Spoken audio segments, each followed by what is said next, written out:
Good morning, everybody. I hope you have enjoyed a nice reading week, and so you have the time to review your study and also prepare for your upcoming examination. Now, today we are going to continue our discussion on oscillation. Right. Just before the reading week, we already have discussed about damped oscillation, and we are going to discuss it in more detail now, including, for example, the overdamped case in which there are no oscillation at all, and we then will proceed to discuss about the forced oscillation in which an object is under the action of an external periodic force, and that will lead to the phenomena of resonance when the oscillation frequency and the natural frequency of the system are the same. And then we will proceed to the last chapter of this course, and that is waves. Now, waves is a long chapter, so I may not be able to finish this chapter at the end of the teaching week, and so we may have one double lesson of makeup class after the term time.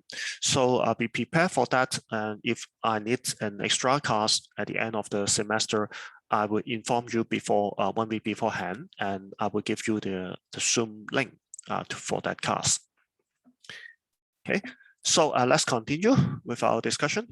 Before the holiday, we have discussed about the damping, right? The damped oscillation.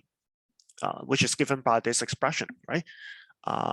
The amplitude decays at exponential function as e to the power minus gamma t, while there is an oscillation given by this cosine function, cosine omega 1 t. Now, it's important to remember what are gamma and omega 1. Okay, gamma is in fact alpha over 2. Okay, where alpha is this differential equation, the coefficient of dx dt in the differential equation. Okay, and you can see that this alpha in fact comes from the damping constant. This alpha is b over m. Okay, so it's the damping constant b, which comes with the damping force, the viscous force, divided by mass m. So alpha is b over m, and gamma, what we call gamma, is alpha over 2, so it's b over 2m. And what we call omega 1, the new frequency of the oscillation, of the damped oscillation, is the O frequency square. The O frequency is what? The O frequency is k over m. This O frequency, the frequency without damping, it is square root of k over m. Okay, so what we call the new frequency omega 1 is the O frequency square minus gamma square root. Okay, so here this two formula determines the coefficient of the parameters in the equation. Okay, so omega 1 is the new frequency and gamma is the damping constant associated with the exponential function. Okay, and we already have shown you that there are actually two time scale. The first time scale is a time scale for oscillation, which is given by 2 pi over the new frequency omega 1. Okay, and the decay time scale corresponds to the time, the typical time in which the amplitude will decay substantially, and that corresponds to 1 over gamma. Okay, so in this problem we have two time scale. The first time scale is for the oscillation, namely the period of the oscillation. The other time scale is for the decay of the amplitude, and that goes with 1 over gamma. Okay. Now we also have discussed about small damping. The condition for small damping is omega naught much larger than gamma, and we have also studied several cases with different different value of gamma, the same omega naught but different value of gamma. It can be seen that when gamma increase, you can see the decay goes much faster. Okay, here the gamma is small, but when gamma increase to this value, for example, the decays become very fast, and the oscillation will have gone, after a 1 or 2 period of oscillation. And you can see for most of the situation, the frequency omega-1 is actually not much different from the original frequency omega-0. They are almost the same, except for very large value of gamma. Okay, so these are the summary for what we have learned before the reading week. So because there's a long time ago, so I just want to remind you of what we have learned before proceeding further, in case you forgot. For this classwork, I think you can do it yourself. It's not that difficult because it only amounts substituting the correct numbers into the formula, and you calculate gamma omega-1, and that is not difficult. So you can just recall this formula to substitute the numbers and get what is gamma omega-1. I think you can do it yourself. It's just for your revision, because there are so many formulas. So I just want to have this classwork so that you can remember those formula better. Okay. And how about the energy of oscillation?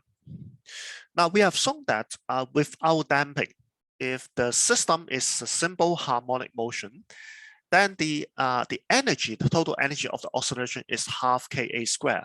And we emphasize that the energy is proportional to the square of the amplitude, right?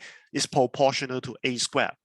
And in the case for a spring mass system, the energy is half of Ka squared, where K is the spring constant and A is the amplitude. Okay.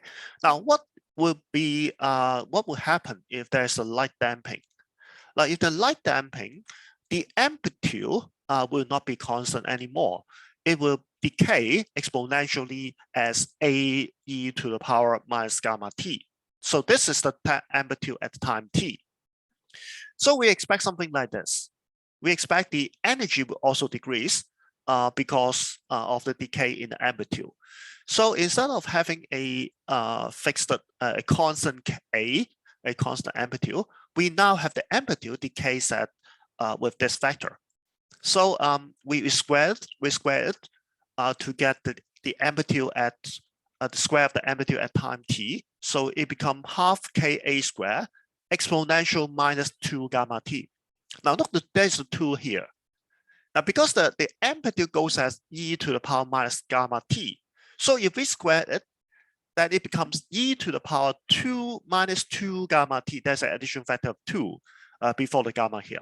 And so that means that the energy actually decays faster. It decays faster than the amplitude itself because it goes at t square, goes at a square, but not a. Okay. Now, but that is not exact actually, because if you want an exact expression for the energy, then you need to calculate the potential energy and the kinetic energy, and you add them up. And that involves a differentiation. You differentiate this expression to get the velocity. You can see it involves the differentiation of omega-1 t and also the gamma t here. And the differentiation is actually quite complicated. Okay, and then you have to square it to find the square of the velocity, and half mv squared will give you the kinetic energy, right? And then half kx squared will give you the potential energy, and you have to add the 2 times together. So it's not the same. It's not that simple. It's not as simple as this. In fact, there are some oscillatory terms, but the amplitude of those oscillatory terms are not great. So to a good approximation, we can use this formula. But in fact, there are oscillation terms that is up and down, that goes up and down with together with the oscillation. Okay, but we will not go into detail of this term. So I just leave it like this. Okay. Now the important questions now is what would happen if the damping is not small? If we are considering not a light damping or weak damping, if we are considering big damping, what would be the result? Now, in doing the calculation for damped oscillation, we found a new frequency, omega-1 equal to omega-0 squared minus gamma squared. But gamma is alpha over 2. So it becomes omega naught squared minus alpha squared over 4 square root. Now you can see this new frequency, the damped frequency, is always smaller than the original undamped frequency, omega naught. Okay, so omega naught is always larger than omega 1. Okay. So the amplitude decays with this factor, with the alpha over, with e to the power minus gamma t, where gamma is alpha of 2. Okay. Now, but you can see this solution is actually valid only when omega naught is larger than alpha over 2. You can see, because if omega naught is smaller than alpha over 2, the number inside the square root will become negative. And you cannot take the negative, the square root of a negative number. So in fact, this solution is actually valid for omega larger than alpha over 2. Okay, but we also want to study the case when omega naught is smaller than alpha over 2 or omega naught equal to alpha over 2. So these are two cases we haven't solved. Now, in fact, we can actually extend our understanding of the solution by allowing the negative number inside the square root. And that will cause you to have a complex number. You know, the square root of a negative number will become an imaginary number.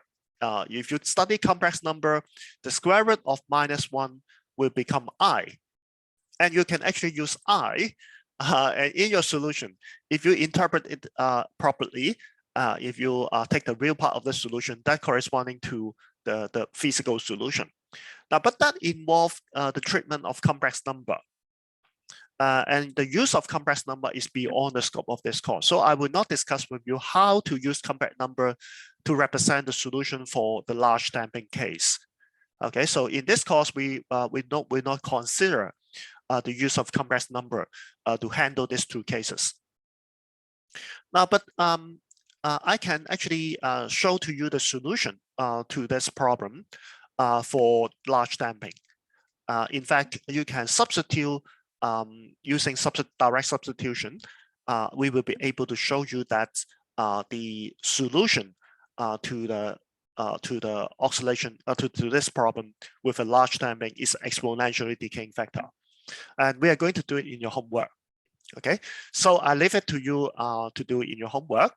It just amount to substituting two exponential factor into this equation and solve for the coefficient of damping. Now let's see what would happen for large damping before proceeding further. I want you to have a physical picture before going into the mathematics, so you know what is going on at least. So I show you some video taken by university. Now this is a simple harmonic motion. We just skip the words. Now what he says about beta is actually the gamma we talk about. Okay, so omega is our omega naught, and beta is actually our gamma, but they are using different notation. But anyway, now this is the damped oscillation. Okay, this is the damped oscillation, and you can see this is the case where beta is almost 0. Well, the gamma is almost 0. So that corresponds to a simple harmonic motion that we start with in the course. Okay, so you can see there essentially there's no decay in amplitude, or the decay in amplitude is very small. But now then we would put it in water, and water can create a large damping. So you see that the oscillation damped greatly, and it decays to 0 after a number of oscillation. So you can see it decays very greatly. Now this is a so-called critically damped case. Now you can see there's no oscillation at all. You can see after the weight is released in some oil, which has a large viscosity, it simply goes to the equilibrium position without any oscillation. And that corresponds to exponential decaying solution without any oscillatory term. Okay, so that is called overdamped case, and overdamped case corresponding to gamma larger than omega naught, or alpha over 2 larger than omega naught. Okay, so you can see no oscillation at all. Now this is so-called a critical damped case. It's also exponential decaying function, right? But in this case, the gamma is equal to omega naught.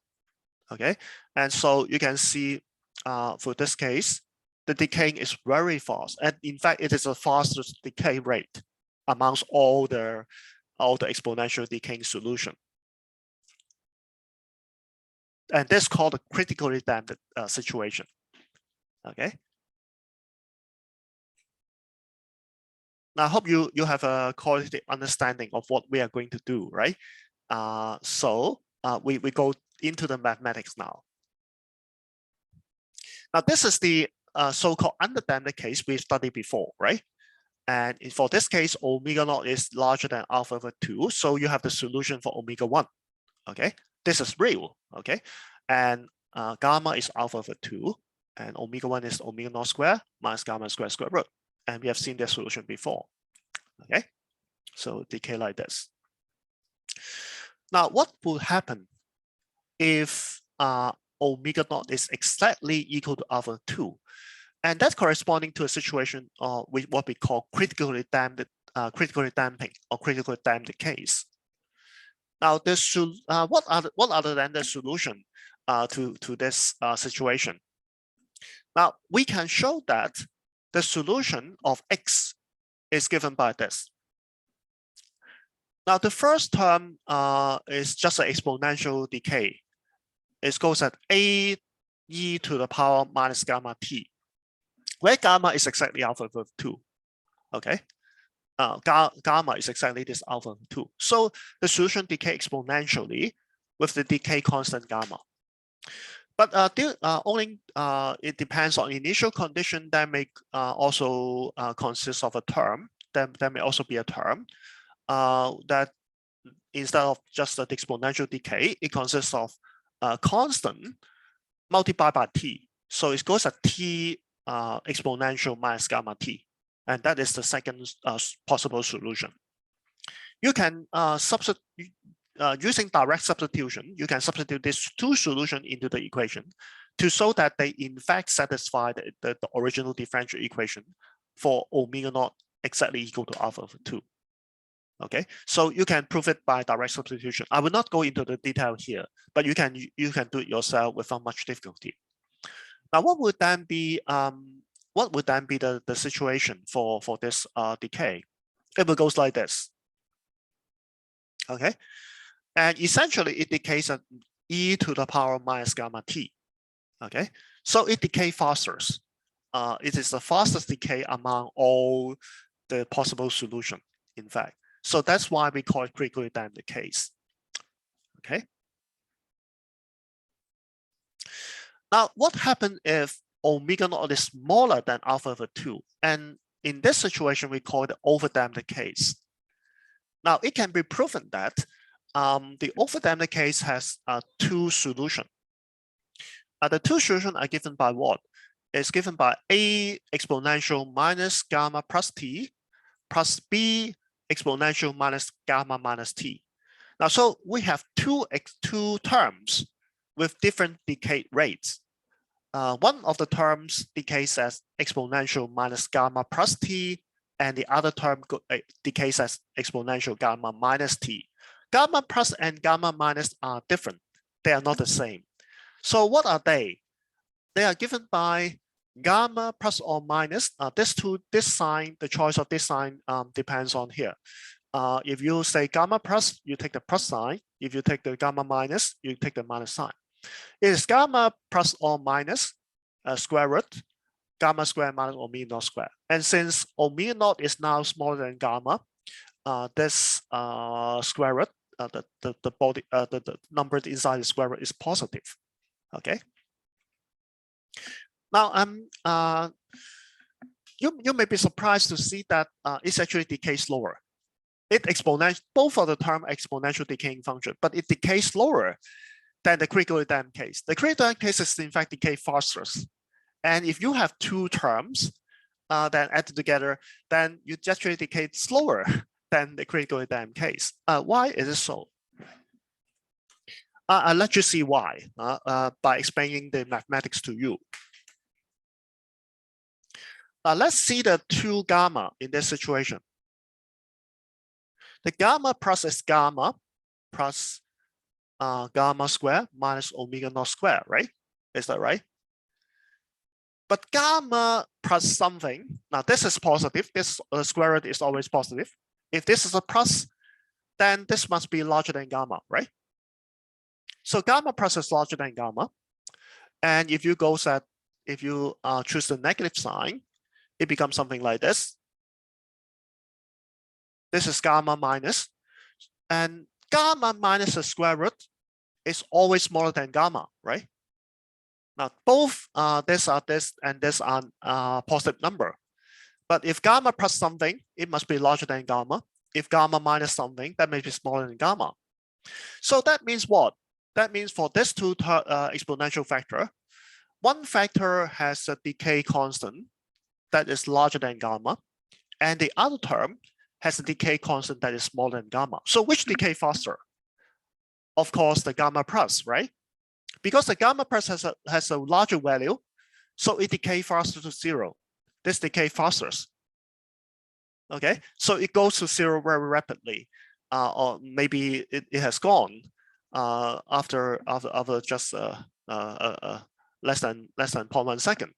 Okay, but this term it decays much slower. Why? Because it's more than gamma.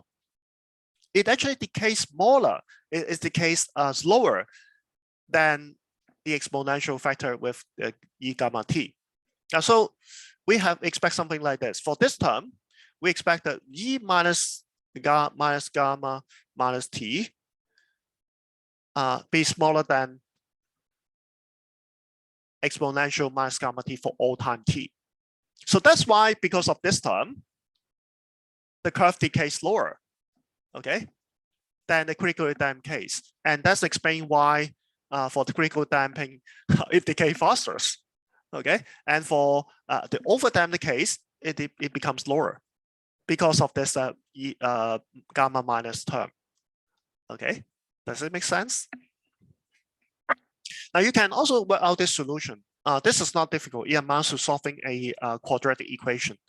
So again, I invite you to do it in your homework, and you can easily solve it. Now this is an interesting experiment that I want to show you. It just gives you a very good understanding what is the overdamped and the underdamped case. Now what we have is a ruler pivot at one end. This pivot at the upper end. So it's free to rotate about this pivot, and there's a magnet. There's actually two magnets attached to the other ends of the ruler, and there's an aluminum block that is placed close to the magnet. Now you know that aluminum will not be attracted by the magnets, but when the ruler is in motion, just like a simple pendulum, what will happen?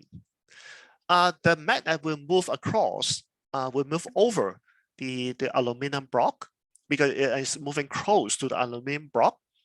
So if you have learned electromagnetism, electromagnetic induction in your high school, you realize that whenever there's a change in magnetic field, there will be an induced current.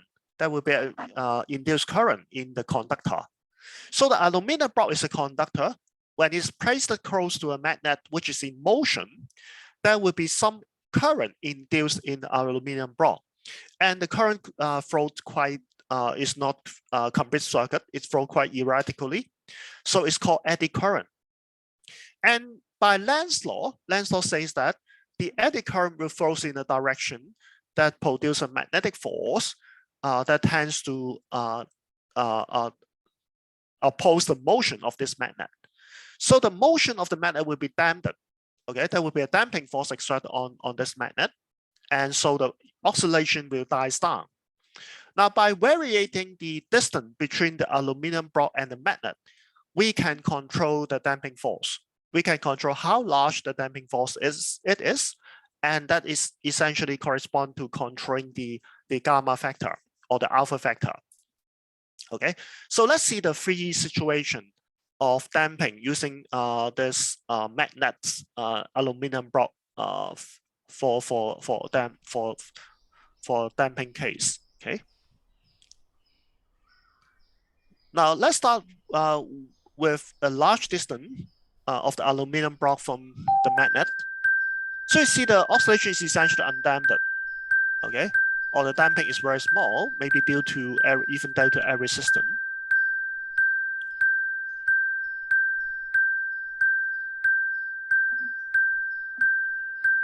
So there's a lot of oscillation before the magnet coming to stop. So it's obviously the light damping case. Now we put the aluminum block closer, and you can see the damping force is larger now.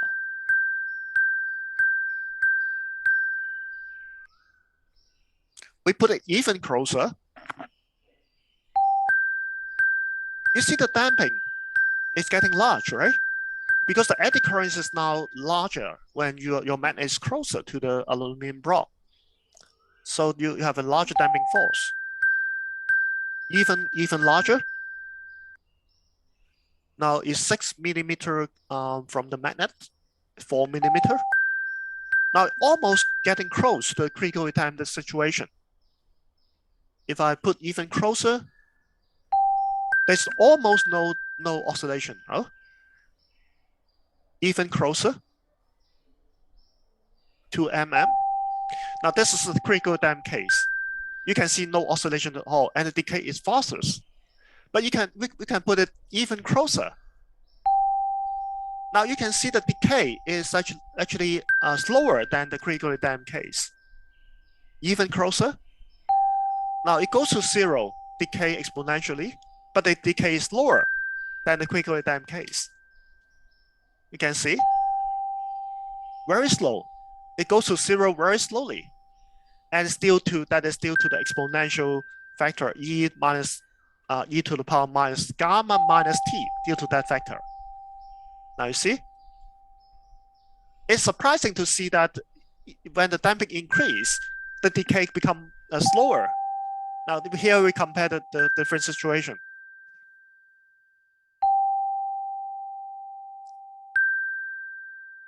Now these are the underdamped case. This is a critical damped case. I'll let you see it again. Okay. Now notice that the critical damped case is among the fastest decay rate. Okay. You can see this decay very slowly. This is fastest, and we haven't reached this decay very slow. Okay.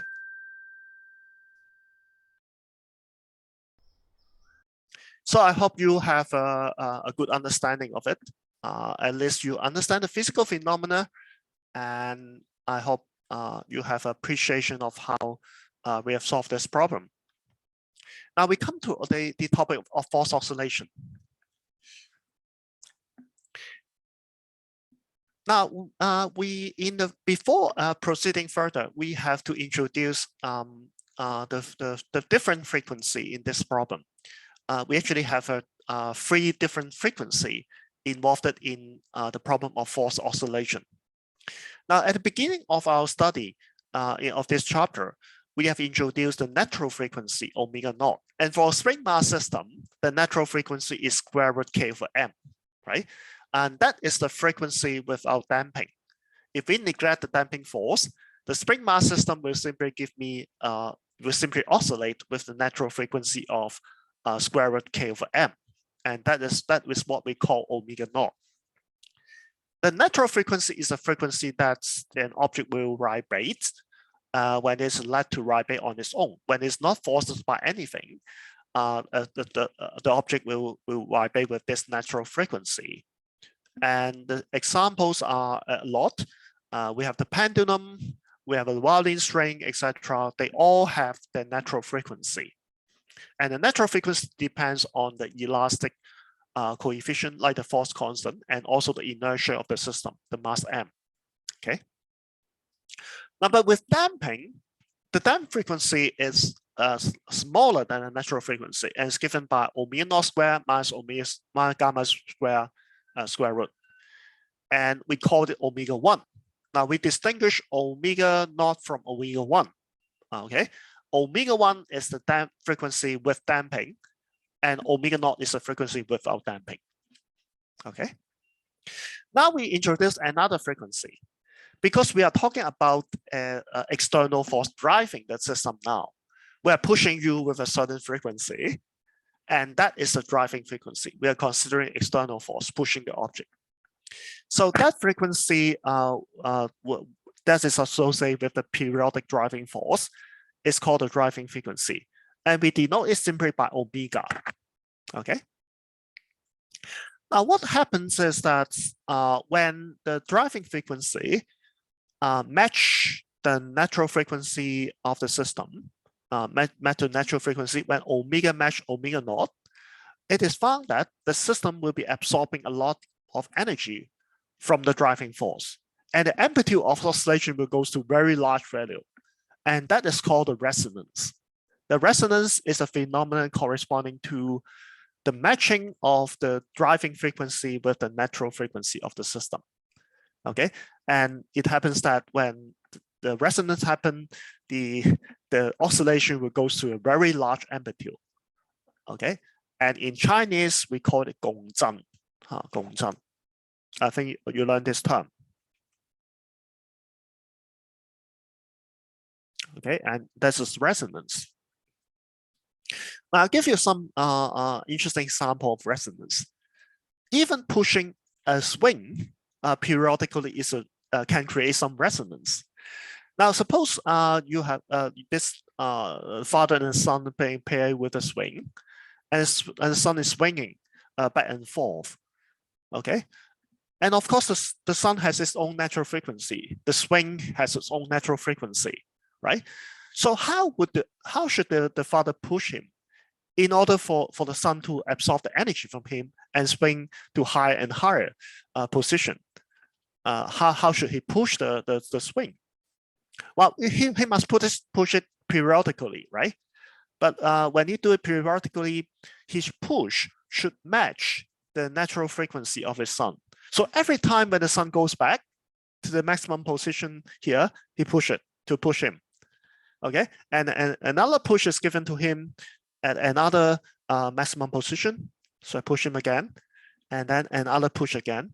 Now, so the most efficient push will be the situation when the father pushes the son as regular interval, and that frequency exactly match the natural frequency of the swing. Otherwise, if the father push the son with a different frequency, sometimes the son may be approaching him, but he opposes the motion, and that would decrease his oscillation, right? If the pushing frequency doesn't match the natural frequency, there will be some situation in which the energy will be lost because the pushing force and the velocity are in opposite direction. Okay, so that is a kind of resonance. In order for the son to absorb the energy from the father, he has to push it with the same frequency as the swing. Okay. Now you might have seen this in a television. There's a glass shattered by sound. Now normally you can use a microphone. You can use a speaker, your large speaker, to set the glass in vibration. But the vibration is usually very small.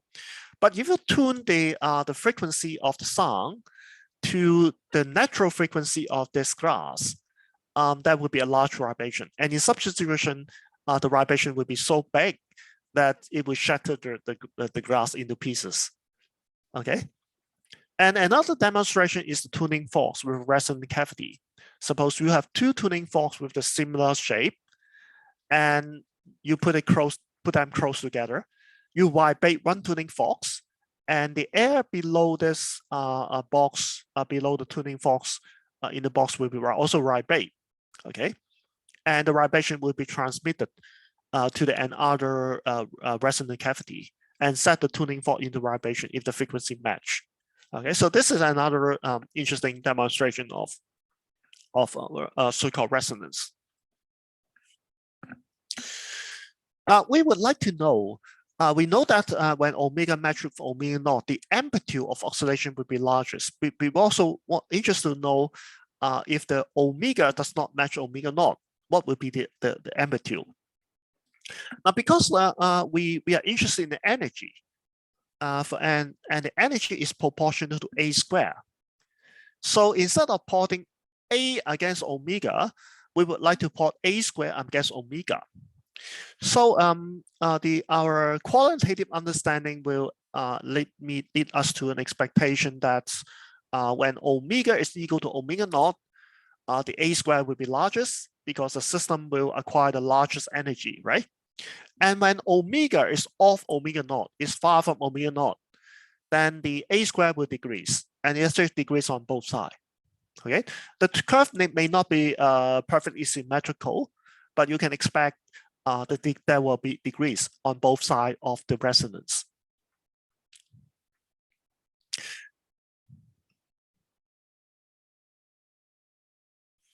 Now let's just formulate the problem now. Now, for simplicity, let us consider the situation of the driven oscillation without damping. We first neglect the damping force and see what will happen. So we come up with a simple harmonic oscillation equation, m the second derivative of x with respect to t equal to minus kx. That is a spring mass system only. And we now add a periodic external force, Ft. Okay, we emphasize that this is external force, and external force change periodically with time. Now we divide the equation by the mass m, and naturally we define omega naught as k over m square root as before. So this term becomes minus omega naught squared x, and the last term, the force term, become f over m. Now we assume the f is harmonic. Harmonic means the force is varying sinusoidally. It varies as a sine function of a cosine function. And as we have stated at the beginning, the driving frequency of the force is omega. So I can write the force as f naught, the amplitude of the force multiplied by a cosine function, cosine omega t. Okay, so the driving force is pushing the object periodically, okay, with a frequency omega. Okay, now it's important to note there's a difference between these two frequencies. Omega naught corresponding to the oscillation frequency of the spring mass system itself is its natural frequency, and omega is the frequency that I push the spring mass system. This is a driving frequency. Okay, so we come up with this differential equation. So how would we solve it? How can we solve it? Now we can solve it by this solution. Actually, we assume eventually the oscillator vibrates also at the frequency omega. So it actually forgot its own natural frequency, but it followed the oscillation of the vibrator. Now that does not happen at the beginning, but after a while, maybe we assume that at a steady state, the spring mass system will follow the oscillation of the driving force. So it carries a frequency omega, but not omega naught. And we assume that the oscillation has an amplitude A. Now this is a trial solution. There's no guarantee that the solution will work. You have to prove it. You have to prove that this solution really works for this problem. Now let's see if this solution works by substituting this solution into the equation and find out what A is. Okay, so we take the second derivative of x with respect to t. And of course, for the cosine function, you take the derivative twice, you return with the cosine function itself, but with a factor of minus omega squared coming out due to differentiation. Okay, now we have done it many times before. When you do a differentiation of a cosine, you always go back to the cosine, but with a factor of minus omega squared coming out. Okay, and omega is actually the constant, the driving frequency that comes with the t inside the cosine function. So we substitute this into the equation, and the equation now has become like something like this. Now you immediately see that the equation can indeed be satisfied with this solution. Why we are so sure? Because you see there is a common factor of cosine omega t in each of the term in the equation. So that means the cosine factor can be cancelled in the equation, and we are left with only an algebraic equation that does not involve the time t. Now, having the cosine factor cancelled in the equation means the equation can be satisfied for all time t, provided that a takes on a specific value, right? Because the cosine factor cancel, so no matter what the time t is, the equation can be satisfied. That is what we mean by satisfying the differential equation. Okay, but that imposes a certain requirement on the constant a. A cannot be arbitrary now. So what value does a should take? We can cancel the cosine function, and we move this term to the left-hand side, and then we solve for a. And we find that a is given by f naught over m, 1 over omega naught squared minus omega squared. Now, so what is a squared? What is the energy? The energy is actually given by half ka squared. So the a squared essentially represents the energy. Okay, we just squared it, and it becomes f naught over m squared, and it goes at 1 over omega naught squared minus omega squared square. Okay, so this is quite interesting. You can see it is symmetric with respect to omega naught, because the denominator here has a square, so it's positive anyway. But you can see when omega is getting close to omega naught, then a squared will become very large. And in fact, when omega is exactly equal to omega naught, the denominator becomes 0. And 1 over 0 is infinity. So it goes to infinity at the frequency omega naught. Now, this is, of course, does not make sense. You would not have the amplitude going to infinity. That does not make sense. Physically, that is not possible. But it represents what? It represents that the system absorbs a large amount of energy and is vibrating a larger and larger amplitude when you get to the resonance. Now, the singularity, the infinity there, physically it does not make sense. It is there because we haven't taken into account damping. You will find that eventually we will find that the amplitude will be finite at resonance only if we have taken into account the damping force. So without damping, you will obtain a physically impossible solution, which involves a vibration with amplitude goes to infinity. Okay, so without damping, the solution is not quite physical here.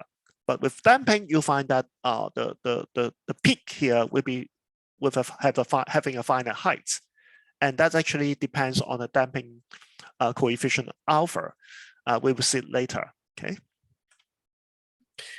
Now, before having a break, let's study this solution in more detail. Now, suppose our driving frequency is smaller than the resonance frequency. So what will happen? If omega is more than omega naught, then the A, you can see A is given by this, right? A is the amplitude of oscillation. You can see the denominator is positive. So A is also positive. And that means what? And that means if I have if X goes at A cosine omega naught T, sorry, if I have a F that goes as a F naught cosine omega naught T, the displacement X is also goes at cosine omega naught T, because A and F naught, they have the same sign. They are both positive. So when the force varies with a cosine function, the oscillation also varies with the cosine function. And that means the oscillation goes together with the force. They goes up and down at the same time with the same pace. Okay, so that's what we mean by in the same phase. They oscillate in the same phase with the same phase in phase. Okay, so the phase lag between them is 0. But what will happen if omega is larger than omega naught? Then we have A smaller than 0.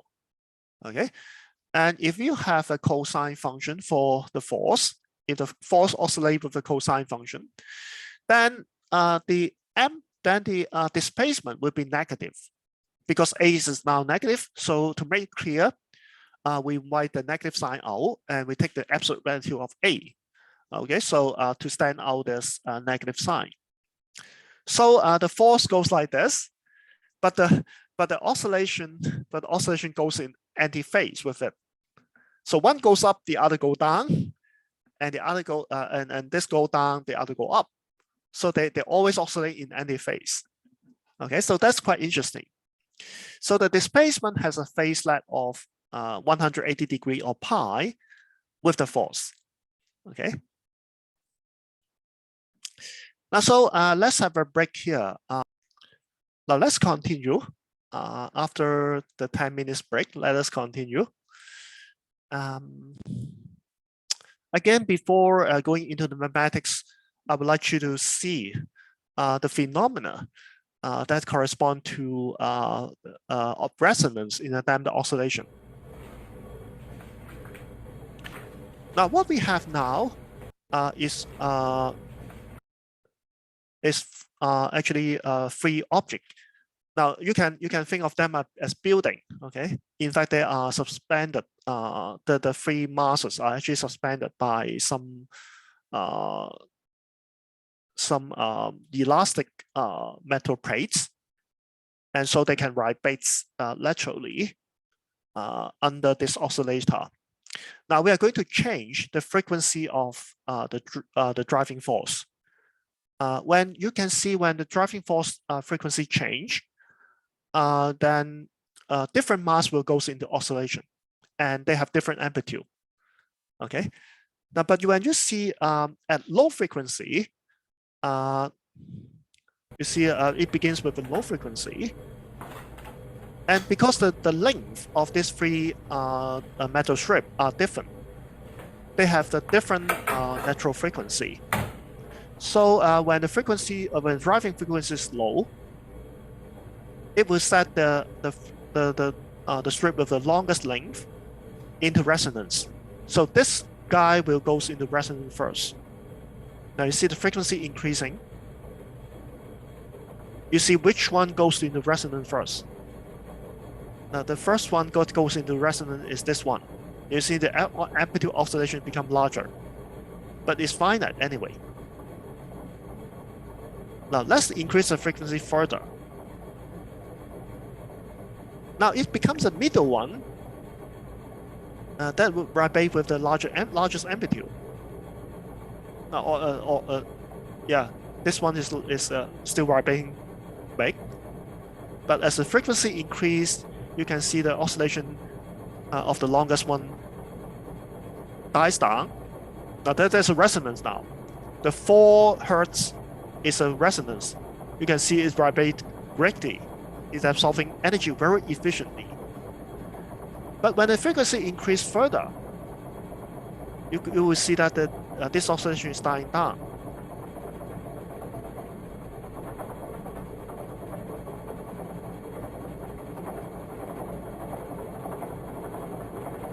And the middle one is going to vibrate more and more until resonance.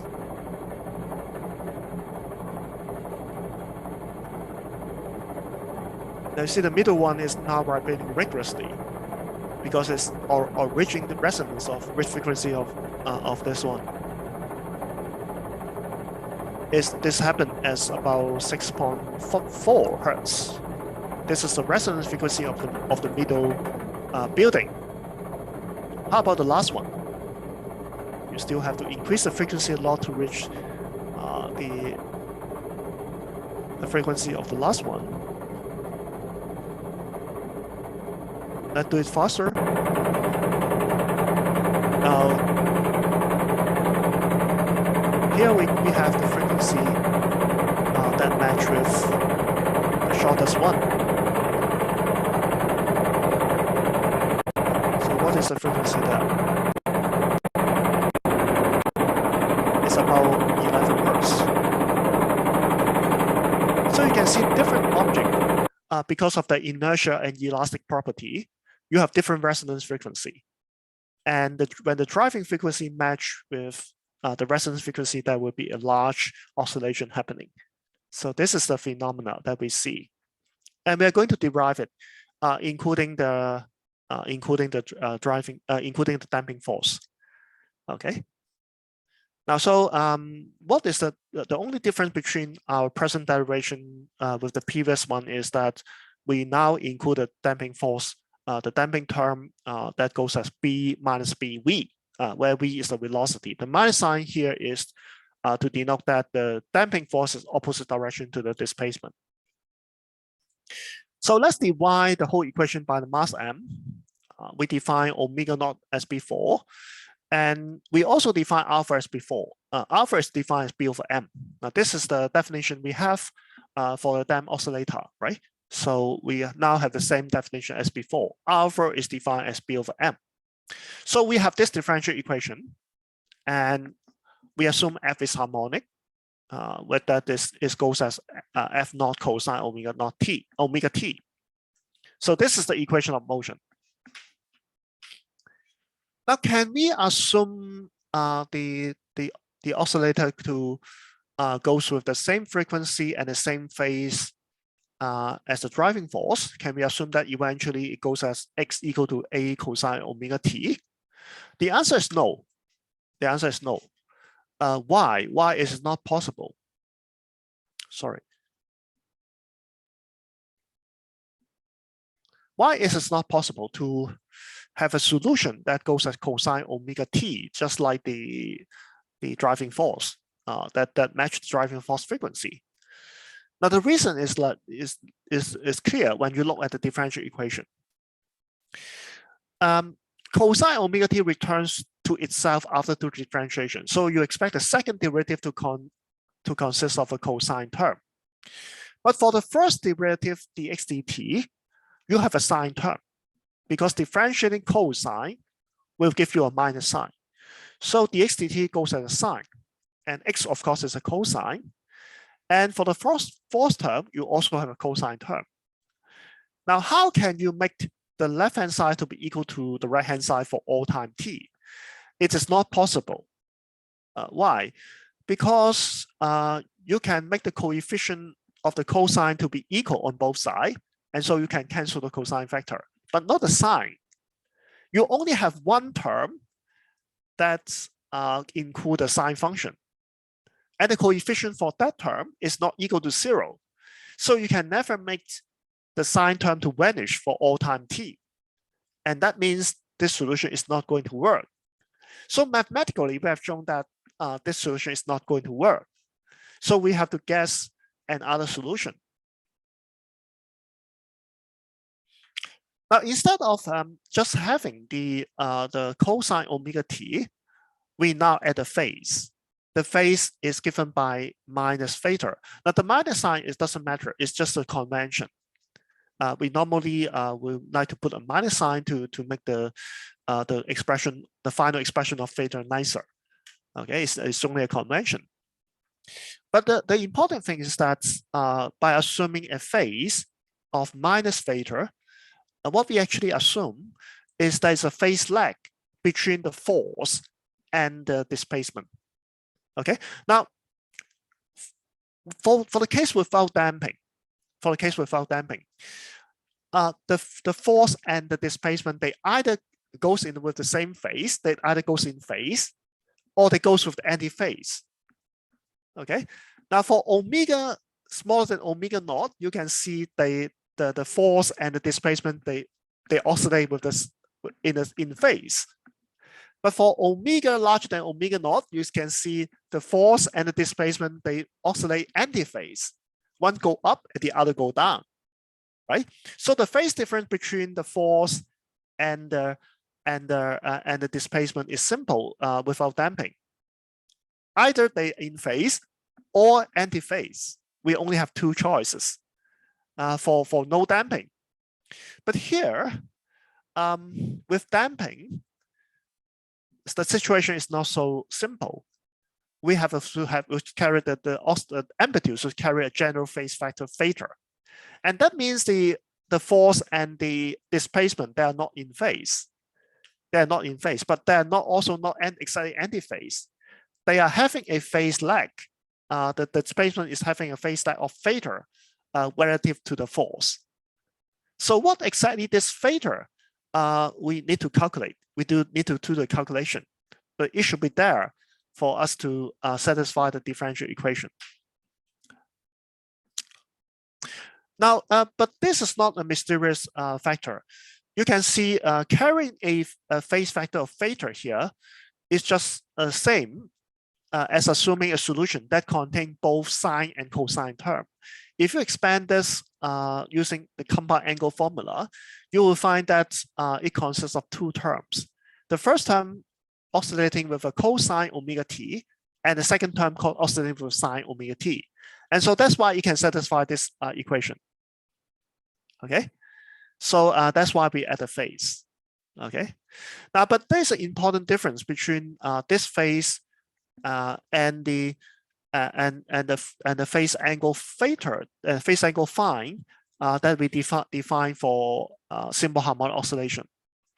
This phase factor theta and the amplitude A now is not determined by initial condition. When we discuss about simple harmonic oscillation, we actually have the same the amplitude and the phase factor, right? They are there to satisfy the initial condition. But now, for this particular solution of the forced oscillation problem, they are not determined by the initial condition, but they are determined by the equation of motion. And we have to substitute this solution to the differential equation to find the condition that the equation can be satisfied in order to find out what's A and theta. Okay.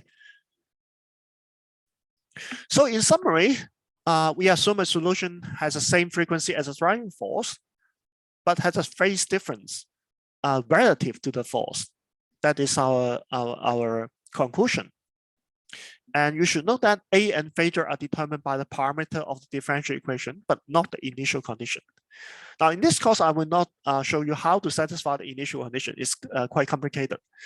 But I can assure you that after some time, when the object is following the oscillation of the driving force for some time, the homogeneous solution has already died down.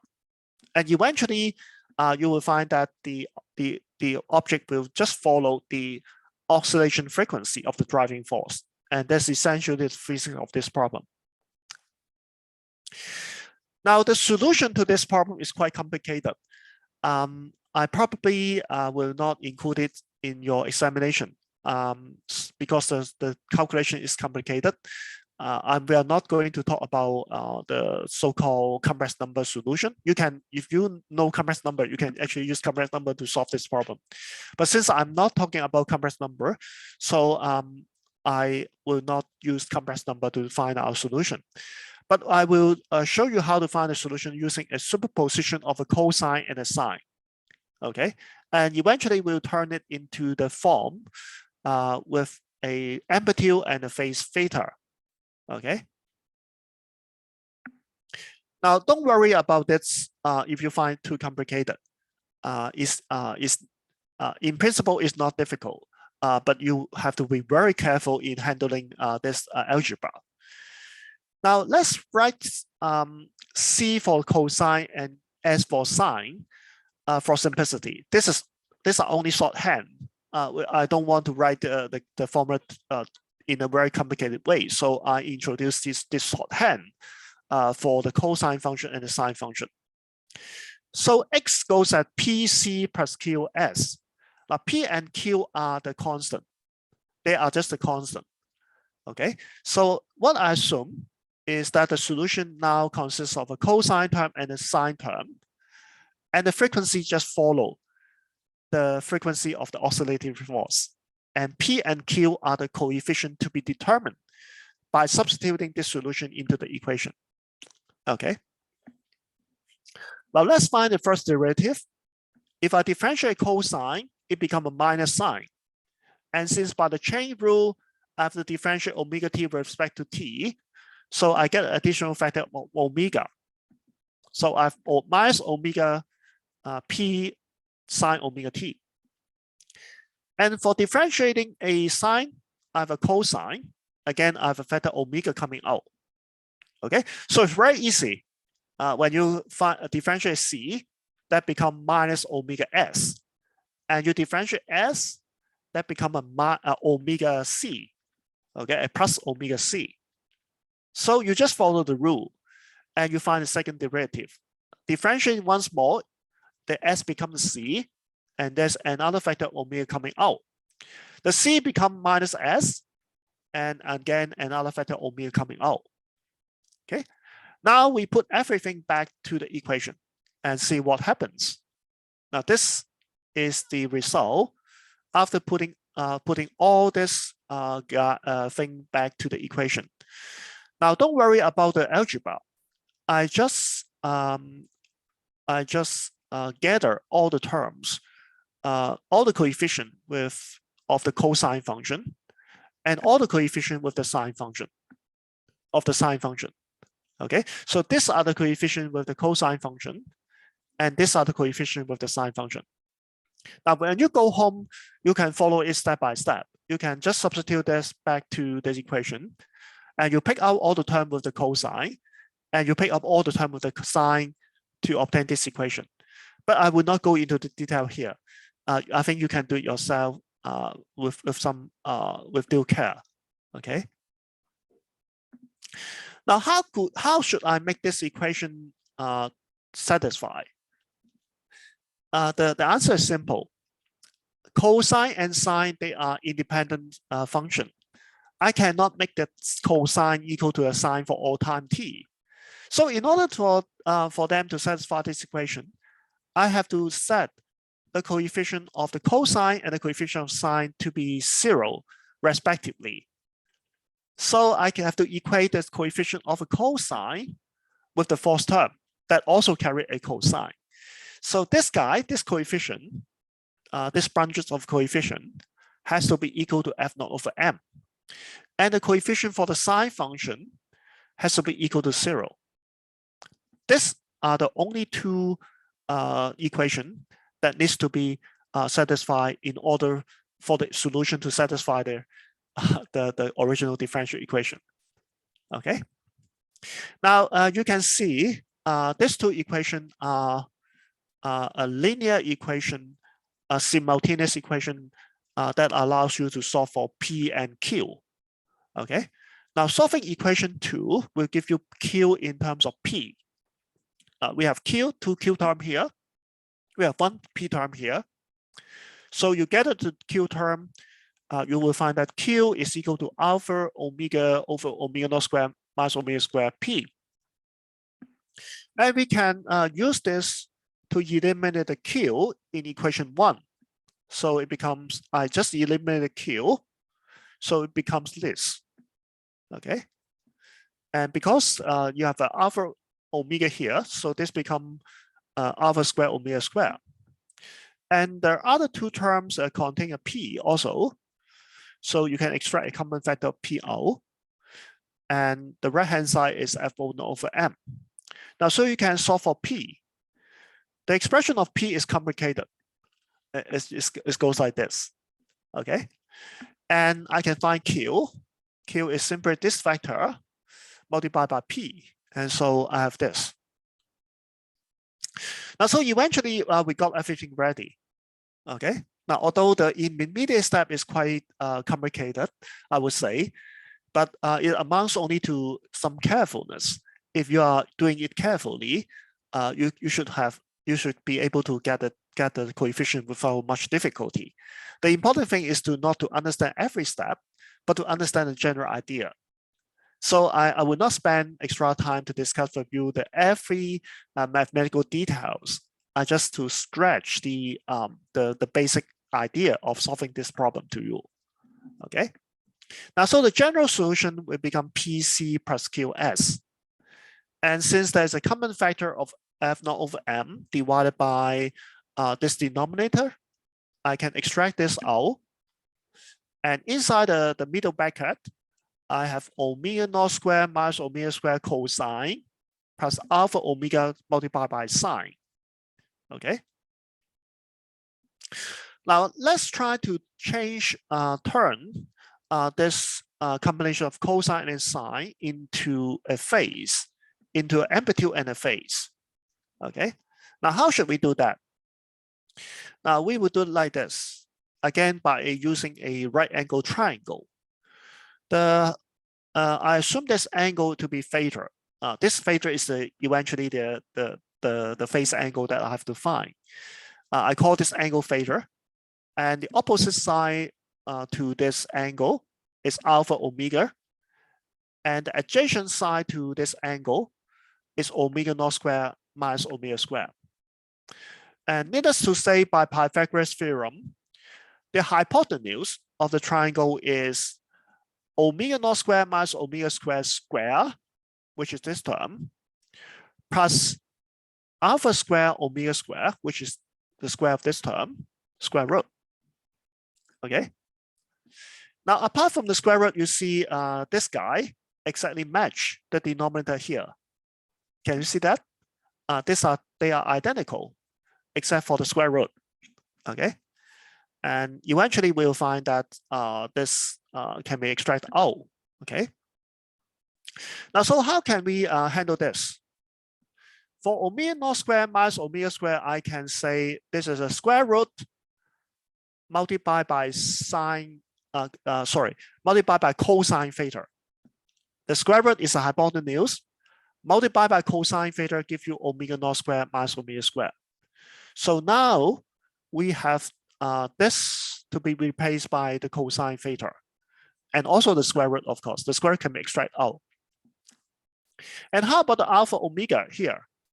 The alpha omega is the square root sine theta. So it's replaced by sine theta here. And the square root is extracted out also. The square root is a common factor. And there's no term in the denominator without the square root, right? So the square root and without the square root, they cancel. They cancel one of the square root. And I'm left with a square root at the denominator, which goes as this. Can you see that? Now, what is so special is about the middle bracket. The middle bracket now goes as a cosine omega t cosine theta plus sine omega t sine theta. But that is by the combined angle formula. That is exactly cosine omega t minus theta. Now, these are the formula you learn in high school. If you learn the M2, right? But I think maybe not all of you have learned M2, but I just quote this formula. The cosine of the difference of two numbers is not simply cosine A minus cosine B. Cosine A minus B is cosine A cosine B plus sine A sine B. So we have applied this formula in this situation to make this term becoming a cosine omega t minus a phase. Okay, the phase is a theta, the phase we want. So we have solved the problem. The solution we found. We have found that the solution can be given by a cosine omega t minus theta, where the theta is given by what? It's given by this angle, right? So it's arctangent alpha omega divided by omega naught squared minus omega squared. It's arctangent of this side divided by this side. So we have this formula for the phase. And how about the amplitude? The amplitude is this guy, right? So we just write out and become this A. Now, I understand that the proof may sound a little bit difficult for you. So if you cannot follow the proof, you should not worry too much about it. I would like you to focus on more the meaning application of the result, which I'm going to discuss with you now. Okay, so this is a particular solution. And the particular solution actually is a solution that exists for the system after being oscillated by the driving force for a long time. And in fact, initially, that may be a transient solution. But the transient solution, because of the exponentially decaying nature of the driving force, of the damping force, it will die down slowly. So after a long time, the system will just follow the driving force and have this solution. And this so-called particular solution is also called the steady state solution. What we mean by steady state is after the system oscillates for a long time, it will just follow this solution and forgot its initial condition. Okay, so in this situation, we don't worry about the initial situation. Now we assume a light damping to simplify our result. What we call light damping is alpha small compared with omega naught. This we have discussed before, right? When alpha is small compared with omega naught, we call it like light damping. Now the maximum amplitude happens, actually, you can see that when omega is equal to omega naught, there's a resonance. You can see this factor becomes 0, okay?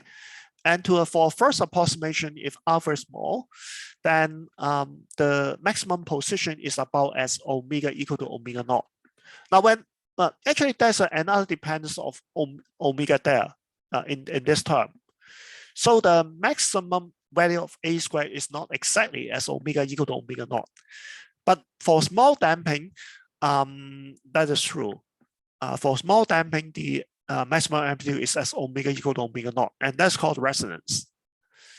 And the maximum square of the maximum amplitude is simply F naught over M square multiplied by without this term.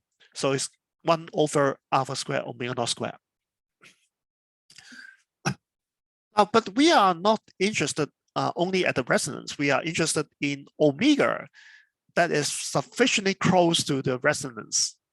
Okay, we are not interested in very far away frequency, but we are interested in frequency not exactly at resonance, but sufficiently close to the resonance. So in this situation, we can take an approximation. For this term in the denominator, instead of writing it at alpha square omega square, because we are talking about omega close to omega naught, so we can just replace alpha omega with alpha omega naught. So this is our approximation we are going to take. Now we cannot take omega equal to omega naught here because there's a very sensitive dependent. If I take omega equal to omega naught, then exactly this is resonance already. So I just keep this term. I have to keep this term, the difference between omega and omega naught here. But for the second term, the sensitivity is not large. So I can take omega equal to omega naught here, just to simplify the mathematics. Okay.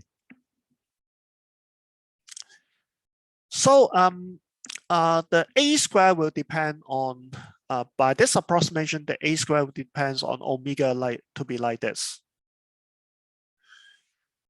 Now I can also find the half of the maximum value of A square. Okay. Because I already have this term, this expression for the maximum value of A square. So the half of this value, I just amounts to divide the expression by 2. So it goes at 1/2 of this expression. Now I define the width of the resonance curve. I know that the A square versus omega curve goes like this, with a maximum at omega naught, but it dies down on both sides. It decays on both sides, decreases on both sides. And that should be a width for the curve. And if we define the width to be delta omega. Now, how do we define this width? At what heights we define this width? Well, we define this width at the position half of A maximum square. So we count half of the heights of the curve at this position. We draw a horizontal line and cut the resonance curve at 2 positions. And the difference between the frequency at these 2 positions will be the delta omega. The delta omega is just a number that's characterize the width of the resonant curve. Now, the choice of 1/2 is quite arbitrary, but it just gives you an idea of how the width, how the width of the resonant, the peak depends on omega. Okay. So what we said is we now put, in order to solve for this 2 omega, we now set a square equal to half of a maximum square. If we set the 2 to be equal, we are able to solve the omega on the other side of the resonant curve to get the width of the curve. Okay, so now we proceed with the mathematics. We're setting a square equal to half of a maximum square. Okay, now you immediately see that the coefficient, the prefactor, they cancel, and this guy will be equal to this guy, right? And then you have 2 alpha square omega naught square here, but only 1 alpha square omega naught square here. So one of them will cancel. And eventually we will get omega naught square minus omega square be equal to alpha square omega naught square. And naturally, you will take square root on both sides. So omega naught square minus omega square will be equal to plus or minus alpha omega naught. When you take square root, beware, you should retain the minus sign, because there are 2 solutions upon taking the square root. Both of this solution satisfy the original equation when they are square. Okay, so now this plus sign or minus sign, they actually correspond to the solution on the for omega larger than omega naught and omega smaller than omega naught. It's actually correspond to these 2 solutions. Okay, and the difference between these 2 solutions will give you the width delta omega. Okay, now let's proceed. I can factorize this omega naught square minus omega square. It can be written as omega naught minus omega multiplied by omega naught plus omega. This is just a square minus b square equal to a plus b multiplied by a minus b. The high school formula you learn for algebra, right? Now, but since omega is sufficiently close to omega naught for light damping, I can rewrite this as 2 omega naught. Okay, that's again an approximation, but this approximation is going to be good if the peak is very narrow and omega is close to omega naught around the peak. Okay, so with this approximation, I can cancel the omega naught on both sides, and the solution is very simple. When I cancel the omega naught on both sides, then omega naught minus omega is plus or minus alpha over 2. So there are 2 solutions. One solution I call it omega plus. Omega plus is equal to omega naught plus alpha over 2. And other solution is called omega minus. Is equal to omega naught minus alpha over 2. And it actually corresponds, if this is a square, it corresponds to here. This is the resonance, and this is omega plus. This is omega minus. Oh, sorry, minus here. I draw it not very well. And the difference between this solution will give you delta omega, right? So delta omega is the difference between these two solutions. And I'm just got a factor of alpha. The omega naught cancel. Alpha over 2 minus alpha of 2 is just alpha. Okay, so the width of the resonant curve, this width, is just equal to alpha. Okay, or approximately equal to alpha. Now, I can take the square root of this graph. In this graph, I'm plotting the a square. But I want also to see the a, the value of a itself. So I take the square root of this. So a maximum square become a maximum.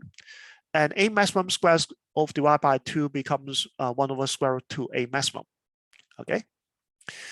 And you can see the curve is almost take the same shape. And at this position, the width of the curve is just what we have calculated. It is alpha. So this width is alpha. is the characteristic width of the resonant peak. And it's proportional to, is equal to what? It's equal to a damping constant. It's equal to alpha. Now, how about the height? The height of the resonance is A maximum. Is equal to F naught over M 1 over alpha omega naught. It is inversely proportional to alpha. So when alpha is small, the peak will get higher. When you have a small damping, the system will be absorbing a larger amount of energy, and the resonance peak, the resonant amplitude will go to a larger value. And that makes sense, right? In our previous discussion, we have shown that when alpha is 0, then the amplitude will go to infinity at resonance. But of course, that is not possible. So with some damping, although the damping may be small, with some damping, the maximum value is inversely proportional alpha, 1 to alpha. So the height is inversely proportional to alpha. The width is equal to alpha. Okay. Now, so let's compare the two different situations. The one situation is small damping. The second situation is large damping. Because the height is inversely proportional to alpha, so the large damping case will have a small height, and the small damping case will have the large height, right? But how about the width? For the width of the resonant curve is equal to alpha. So for large alpha, you have a large width. For large damping, you have a large width, so the curve is wider, but the height is low. For the small damping, the height is large, but the width is small because the width is alpha. Okay, so that characterizes the resonant curve for different alpha. Okay.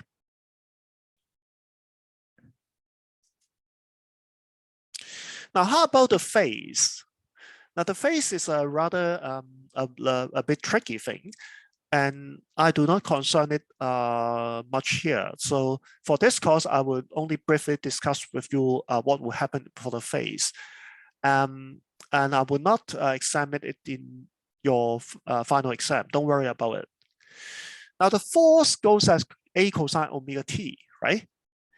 But the displacement goes at A cosine omega t minus theta, right? So there's a phase difference between the force and the displacement. But they are not exactly in phase or out of any phase. They are different by a phase factor theta that depends on frequency. Okay, that is a tricky thing. The phase difference between F and X, they depends on what frequency you radiate the system. Okay. And also, it also depends on the resonance frequency and also the damping constant. Okay. And the theta actually takes a value between 0 and pi. We take this range for the phase angle. Okay. Now let's remember what theta larger than 0 would mean. Now this is a cosine curve. I can plot the x curve. The x curve goes at cosine omega t minus theta. Now, if we suppose theta is larger than 0, then this factor becomes minus theta, which is negative, right? Having a minus sign that goes before the positive theta will give the overall phase negative. And the negative phase corresponds to what?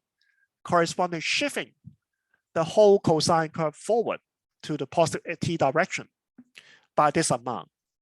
Okay, you can divide the phase by 2 pi and multiply by the period to get how many period to get the time that you shift forward.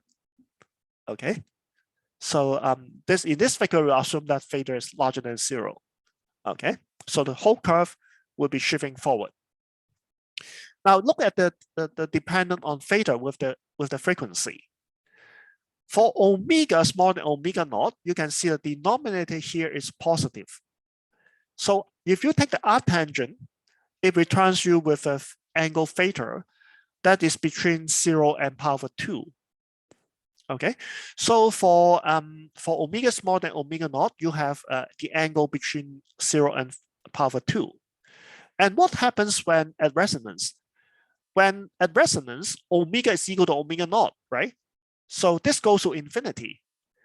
If you learn trigonometry well, then tangent 90 degree or tangent power 2 is infinity. Okay, so that is exactly the phase when resonance happens. When resonance happens, the phase angle theta will go to power 2. And that means there's a phase difference of power 2, 90 degree, between the force and the displacement at resonance. Okay. Now, what will happen if omega larger than omega naught? What will happen with that? You can see that the denominator is now smaller than 0. And the whole thing inside the arctangent is also smaller than 0. And if you take the arctangent and with theta in this range, you will find that the angle theta is larger than power 2 and smaller than pi. Because the theta in the second quadrant will correspond to a negative value for the tangent. Okay, so that this range will actually satisfy the fact that the argument inside the arctangent is negative. Okay, so essentially what you have is if you are below the frequency below the resonance, then the phase angle theta will be between 0 and power 2. And at resonance, the phase angle is power 2. If you go beyond the resonance, if you have a higher frequency than the resonance frequency, then the frequency, the phase factor will go through from power 2 to pi.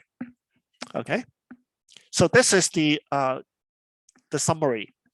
Okay, now for small angle, for small omega, theta is essentially 0, so it goes to 0. Okay, and increase steadily until resonance. The theta is power 2. And if you go beyond resonance, the frequency, the angle will increase. And if you have a very large frequency omega, okay, essentially this is -1, right? The omega naught term has gone. When omega is sufficiently, oh, sorry, this is 0. This is 0, but it goes to 0 from the negative side. So essentially, it goes to pi or 180 degree at the end if omega is very large. Okay. So we have finished our discussion on oscillation. That's a long chapter, right? Now, in the next lecture, we will talk about waves. I don't think I have much time to talk about waves in this present discussion, but I will just introduce to you the basic thing, and hopefully we can continue in the next lecture.